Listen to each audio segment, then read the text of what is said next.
जी इधर ध्यान दिया जाए, इधर ध्यान दीजिए। गौरव जी, गौरव बाबू इधर ध्यान देंगे। कन्या आपसे कुछ वचन ले रही है, क्या क्या दे रही है? हे पतिदेव, मैंने श्रद्धा भक्ति पूर्वक अनेक पुण्य कार्य किए तथा देवी का पूजन भी किया, इसी से आप पति रूप में हमें प्राप्त हुए हैं। आप निरंतर हमसे पूजनीय हैं। गृहस्थाश्रम में सदा सुख दुख आते जाते रहते हैं, उसमें आप सदा शांतित रहें, यह आपसे मेरी पहली मांग है। तो लड़का कहता है वहाँ पर स्वीकार। फिर कहते हैं कि हे स्वामिन, अब से आप बावली, कूप, तालाब आदि का निर्माण, जग यात्रा, समस्त कार्य मेरी अनुमति के बिना न करें। इस प्रकार दूसरा वाक्य में कहता है कि हे पतिदेव, भक्त ज्ञापन दान आदि करना स्त्रियों का स्वभाव धर्म है। इस मेरे कार्य में आप कभी भी बाधा नहीं डालेंगे, नहीं डालेंगे। मैंने ये कह रहे हैं जब व्रत उद्यापन वगैरह कुछ कीजिएगा, धार्मिक कार्य करना चाहिए, तो उसमें मेरा परामर्श लीजिएगा, परामर्श करेंगे, तभी आपके बयांग में आऊंगी। फिर कहती है कि हे पतिदेव, आज से आप हाथी घोड़े आदि खरीदना या बेचना बिना हमसे पूछे न करेंगे।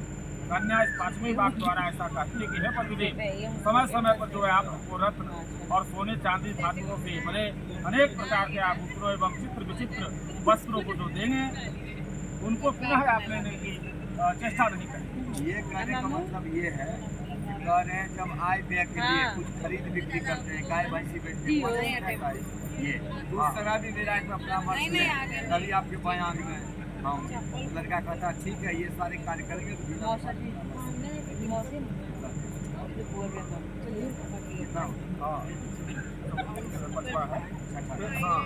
कहते हैं कि हे प्रिय, अरे अब आप सुनेंगे, वो कह रहे हैं आप कि हे प्रिय, मेरे घर पर न रहने के समय कीड़ा, हंसी मजाक, पाउडर, लिपस्टिक आदि से शरीर सजाना, सामाजिक कार्य, देव दर्शन आदि हास परिहास, दूसरे के घर जाना, यदि पति परमेश चले जाए तो नहीं करना चाहिए।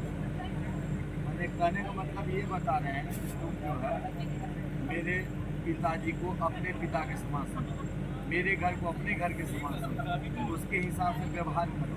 और उसके बाद जब हम नहीं रहे उस समय आदि श्रृंगार वगैरह अन्यादि किसी पुरुष से हंसी मजाक करना, ये सारे वाजिब काम नहीं करना। जहाँ मजरापान हो रहा है वहाँ पर नहीं जाना चाहिए, तो जुआ खेल रहा वहाँ नहीं करना चाहिए, सुनसान पेड़ पौधा के बीच नहीं जाना चाहिए।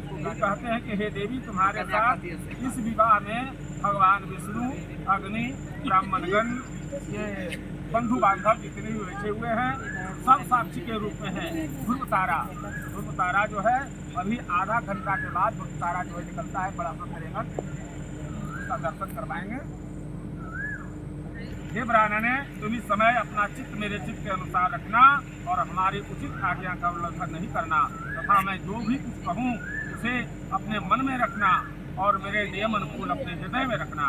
हे पतिव्रते, तुम्हारा प्रमुख कर्तव्य है, जिस प्रकार मुझे संतोष हो उसी प्रकार कार्य करना और भाई बंधु के विषय में आदर पूर्वक भक्ति भाव रखना एवं सदा मेरे आदेश का पालन करना।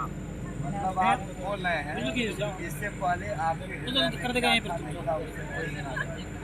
आज के बाद जो है अपने हृदय में मेरा ही चिंतन है, मेरे स्वरूप का ध्यान करना, मुझे ही ध्यान करना और मेरे अनुसार व्यवहार करना।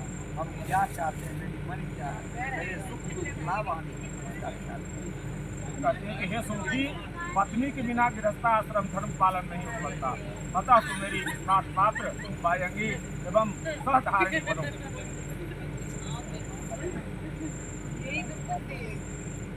आप जो है ये हो गया, आप उधर से सिंदूरदान मुलाकात करें, सिंदूरदान का जो सिंदूरा मिला। वीडियो लेना मौसा जी, अरे कोई और से मांगना अभी सिंदूर सिंदूरदान जब हो जाएगा तो जेवर उमर जो है वो सब चढ़ाना होगा,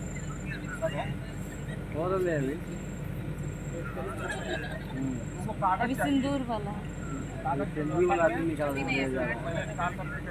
सिंदूर वाला और जहाँ पर पूजा होता है वहाँ पर चौकारी सोना से बात की